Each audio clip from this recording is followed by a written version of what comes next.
Hello everyone, welcome to world education academy. कैसे हैं आप सभी? आई होप कि सब बढ़िया होंगे। तो बच्चों, आज की क्लास में हम लोग स्टार्ट करने वाले हैं क्लास 10th का मैथ्स का चैप्टर नंबर 1, रियल नंबर्स।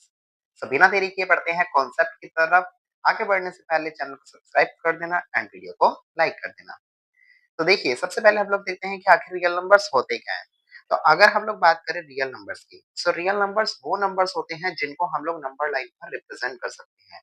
वो सारे नंबर जो हमें नंबर लाइन पे देखने को मिलते हैं, उन्हें हम लोग बोलते हैं रियल नंबर्स। रियल नंबर्स को अगर हम देखें तो टू पार्ट्स में डिवाइड किया हुआ है। एक है हमारे पास रैशनल नंबर्स और एक है हमारे पास इरेशनल नंबर्स। रैशनल नंबर्स वो नंबर्स होते हैं जिनको हम पी बाय क्यू की फॉर्म में लिख सकते हैं, मतलब फ्रैक्शनल फॉर्म में लिख सकते हैं। ओके। और इसके अलावा आप जैसे यहाँ पे एक नंबर देख सकते हैं 9.454545। इस नंबर को भी आप फ्रैक्शनल फॉर्म में लिख सकते हैं। ये आपने कन्वर्ट करना सीखा था 9th क्लास में। इसके अलावा रैशनल नंबर के अंदर आ जाते हैं integer numbers, whole numbers and natural numbers. Natural numbers वो नंबर्स होते हैं जो 1 से स्टार्ट होते हैं और इंफिनिटी तक जाते हैं। होल नंबर्स वो नंबर होते हैं जो 0 से स्टार्ट होते हैं और इंफिनिटी तक जाते हैं। Integers all negative, all positive numbers including 0। वहीं अगर हम लोग बात करें इरेशनल नंबर्स की, तो इरेशनल नंबर्स वो नंबर्स होते हैं जो आपको अंडर रूट के अंदर देखने को मिलते हैं, जिनकी एक स्पेसिफिक वैल्यू नहीं होती। ओके। जैसे कि रूट 10 की अगर बात करी जाए तो रूट 10 रूट से बाहर नहीं आएगा। वहीं अगर हम दूसरी तरफ देखें तो 49, रूट 49 को आप बाहर निकाल सकते हैं। बाहर जब रूट से आएगा तो बच जाएगा 7। तो ऐसे नंबर जो रूट से बाहर नहीं आते हैं, उनकी कोई स्पेसिफिक वैल्यू नहीं होती, उन नंबर्स को हम लोग बोलते हैं इरेशनल नंबर्स, और इनको हम पी बाय क्यू की फॉर्म में नहीं लिख सकते। आगे हम और इसको डीपली देखें तो हमारे पास नेचुरल नंबर्स। नेचुरल नंबर्स कौन से होते हैं? अभी अभी मैंने बताया वो नंबर जो 1 से स्टार्ट होते हैं और इंफिनिटी तक जाते हैं, like 1 2 3 4 and so on. Whole numbers, इनको हम रिप्रेजेंट करते हैं डब्ल्यू से, और ये स्टार्ट होते हैं 0 से लेकर इंफिनिटी तक। इंटीजर्स वो नंबर होते हैं जिनको जो नेगेटिव और पॉजिटिव और साथ में 0 को अपने साथ इंक्लूड करके रखते हैं, इसको हम जेड से रिप्रेजेंट करते हैं। रैशनल नंबर्स वो नंबर्स होते हैं जिनको आप फ्रैक्शन फॉर्म में यानी पी बाय क्यू की फॉर्म में लिख सकते हैं। कंडीशन ये है कि Q should not be equal to 0, यानी कि आपका डिनोमिनेटर 0 के इक्वल नहीं होना चाहिए। एग्जांपल के लिए 8/11 एंड -3/17। इरेशनल नंबर्स वो नंबर्स होते हैं जो हमें अंडर रूट के अंदर देखने को मिलते हैं, जिनकी कोई स्पेशल वैल्यू नहीं होती, और ना ही तो आप इन्हें पी बाय क्यू की फॉर्म में लिख सकते हैं। ओके। आप इन्हें फ्रैक्शन फॉर्म में नहीं लिख सकते। सो इस तरीके से हमारे ये डिफरेंट टाइप्स के नंबर होते हैं। और आगे अगर हम फर्दर देखें तो हमारे पास और दो तरीके के नंबर होते हैं, prime numbers and composite numbers. Prime numbers वो नंबर्स होते हैं जो खुद की टेबल में आते हैं, यानी कि इनका 1 के अलावा, नंबर 1 के अलावा कोई और फैक्टर नहीं होता। यानी अगर मैं बात करूं 19 की, तो 19 एक ऐसा नंबर है जो अपनी खुद की टेबल में आता है, किसी दूसरे की टेबल में नहीं आता। तो इसके फैक्टर क्या हुए? केवल 1 और 19। यानी कि एक ऐसा नंबर जो अपना खुद का ही फैक्टर हो और उसका फैक्टर या तो केवल और केवल 1 हो, तो उस नंबर को हम लोग प्राइम नंबर बोलते हैं। ओके। सेम एज 31, 31 भी खुद की टेबल में आता है, किसी दूसरे की टेबल में नहीं आता। That's why this is prime number. On the other hand composite numbers वो नंबर्स होते हैं जो दूसरे की टेबल में भी आते हैं।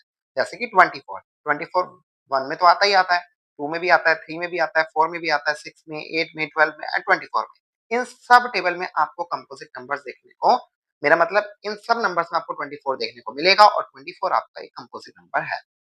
वहीं 36 भी इन सब टेबल्स में आपको देखने को मिलता है, इसलिए 36 भी कंपोजिट नंबर है।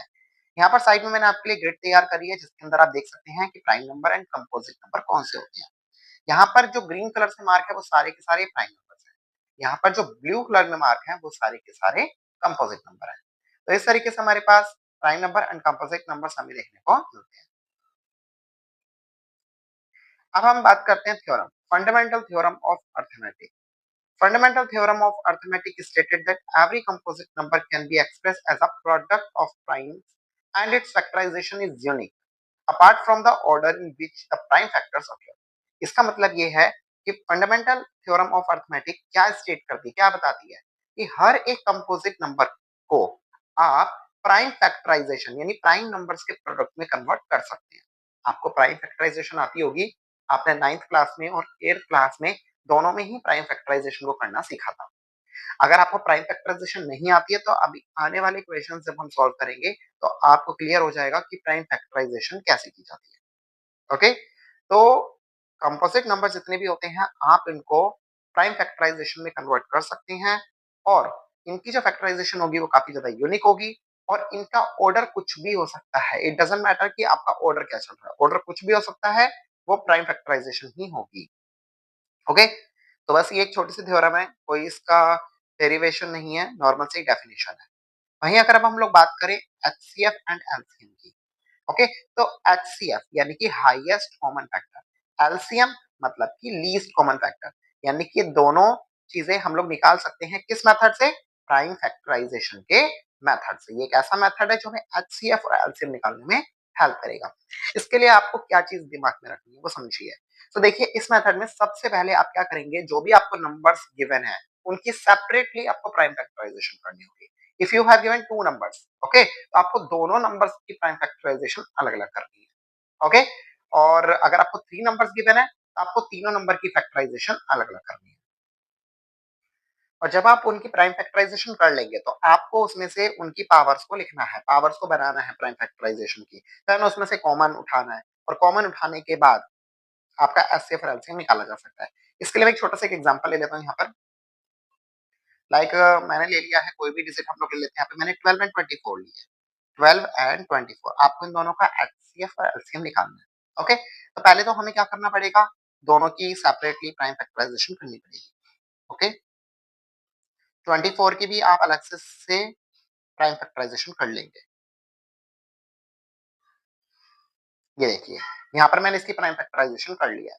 यहाँ पर हम 24 की करेंगे तो प्राइम फैक्टराइजेशन इसकी आ जाएगी ये। अब हमें इनकी पावर्स बनानी है। पावर्स कैसे बनाई जाएंगी हम यहाँ साइड में करते हैं। यहाँ पर मैं लिखूंगा 12 के बारे में और यहाँ पर मैं लिखूंगा 24 के लिए। 12 की पावर क्या बनेगी, 2 कितनी बार आ रहा है, 2 टाइम्स, तो आप यहाँ लिखेंगे 2 की पावर 2। 3 कितनी बार है, एक बार, तो 3 की पावर 1।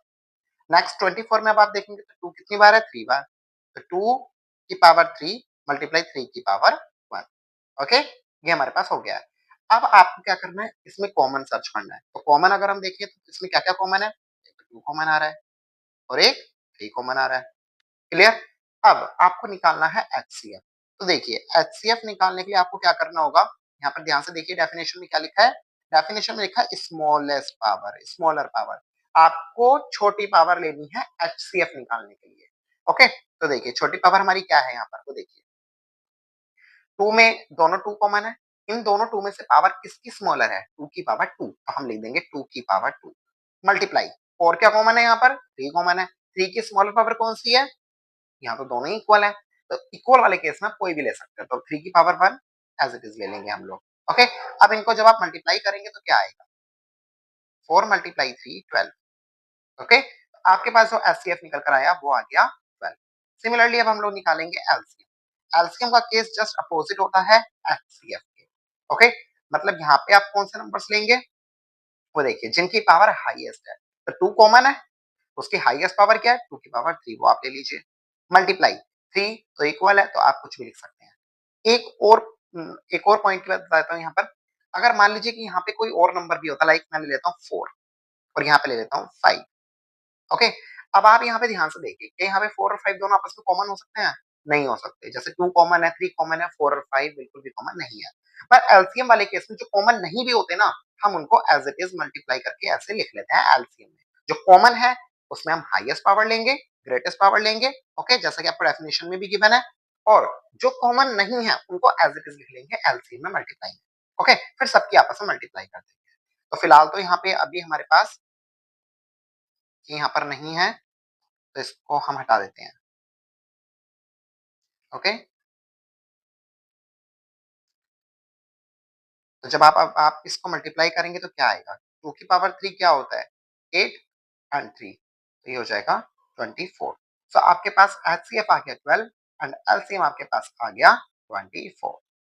आई होप कि आपको ये वाला कॉन्सेप्ट क्लियर हुआ होगा कि किस तरीके से हम लोग प्राइम फैक्टराइजेशन के मेथड से एचसीएफ और एलसीएम को निकालते हैं। ओके, तो चलिए बढ़ते हैं आगे नेक्स्ट टॉपिक की तरफ। अच्छा, इसमें एक चीज और है वो मैं आपको बता देता हूँ।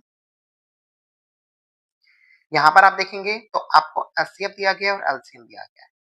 ये एक रिलेशनशिप होती है एचसीएफ और एलसीएम के बीच की। यानी अगर आप एचसीएफ और एलसीएम को मल्टीप्लाई करते हैं, तो वो इक्वल होता है हमेशा product of both the numbers. Like अभी-अभी हमने देखा कि एचसीएफ हमारे पास आया 12 और एलसीएम हमारे पास आया 24। इक्वल्स टू में हमारे पास दोनों नंबर क्या थे? 12 और 24 ही थे। तो जब आप इन दोनों की आपस में मल्टीप्लाई करेंगे, तो आपको एलएचएस और आरएचएस दोनों ही क्या मिलेगा? बिल्कुल इक्वल मिलेगा। ओके? एलएचएस इक्वल हो जाएगा आपके आरएचएस के। तो ये था हमारा इस छोटे से चैप्टर का एक छोटा-सा इंट्रोडक्शन। ये चैप्टर बहुत ही छोटा-सा है और ये इसका इंट्रोडक्शन था। इसमें आई होप कि आपको सारे के सारे टॉपिक्स क्लियर हुए होंगे। नेक्स्ट क्लास से हम लोग स्टार्ट करेंगे इसकी एक्सरसाइजेस और वन बाय वन हर एक क्वेश्चन को सॉल्व करेंगे। तो मिलते हैं हम लोग अपने नेक्स्ट वीडियो में। Till then bye bye.